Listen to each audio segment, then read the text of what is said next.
पुराणों के अनुसार अष्टमी तिथि को कृष्ण पक्ष में श्री कृष्ण का जन्म हुआ था और इसी तिथि को शुक्ल पक्ष में देवी राधा का जन्म भी हुआ था। बरसाने में राधाष्टमी का त्योहार बड़े धूमधाम से मनाया जाता है। राधाष्टमी का पर्व जन्माष्टमी के 15 दिन बाद भद्रपद माह की शुक्ल पक्ष की अष्टमी को मनाया जाता है। बरसाने की गोप वृषभानु और कीर्ति की पुत्री राधा तो भगवान श्री कृष्ण की प्रेमिका थीं।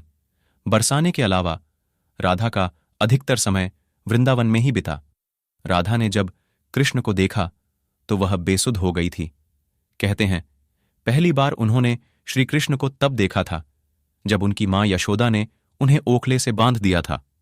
कुछ लोग कहते हैं कि वह पहली बार गोकुल अपने पिता वृषभानु जी के साथ आई थी, तब श्री कृष्ण को पहली बार देखा था। कुछ विद्वानों के अनुसार संकेत तीर्थ पर पहली बार दोनों की मुलाकात हुई थी। तभी से दोनों में प्रेम हो गया था। श्री कृष्ण और राधा विवाह करना चाहते थे, परंतु यशोदा और गर्गमुनि के समझने पर यह विवाह नहीं हो सका। फिर श्री कृष्ण गोकुल वृंदावन को हमेशा के लिए छोड़कर मथुरा चले गए और मथुरा से द्वारिका। परंतु इस दौरान भी वे कभी राधा को नहीं भूले और राधा भी श्री कृष्ण को कभी नहीं भूली। कहते हैं कि जब कृष्ण वृंदावन छोड़कर मथुरा चले गए तब राधा के लिए उन्हें देखना और उनसे मिलना और दुर्लभ हो गया। कहते हैं कि राधा और कृष्ण दोनों का पुनर्मिलन कुरुक्षेत्र में बताया जाता है, जहां सूर्य ग्रहण के अवसर पर द्वारिका से कृष्ण और वृंदावन से नंद के साथ राधा। तब राधा के अनुरोध पर कृष्ण ने उन्हें महल में एक देविका के पद पर नियुक्त कर दिया। कहते हैं कि वहीं पर राधा महल से जुड़े कार्य देखती थीं और मौका मिलते ही वे कृष्ण के दर्शन कर लेती थीं।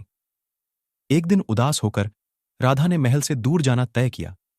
कहते हैं कि राधा एक जंगल के गांव में रहने लगी। धीरे धीरे समय बीता और राधा बिल्कुल अकेली और कमजोर हो गईं। उस वक्त उन्हें भगवान श्री कृष्ण की याद सताने लगी। आखिरी समय में भगवान श्री कृष्ण उनके सामने आ गए। भगवान श्री कृष्ण ने राधा से कहा कि वे उनसे कुछ मांग लें, लेकिन राधा ने मना कर दिया।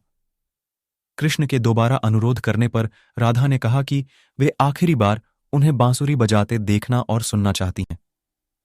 श्री कृष्ण ने बांसुरी ली और बेहद सुरीली धुन में बजाने लगे।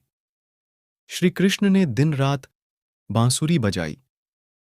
बांसुरी की धुन सुनते सुनते एक दिन राधा ने अपने शरीर का त्याग कर दिया।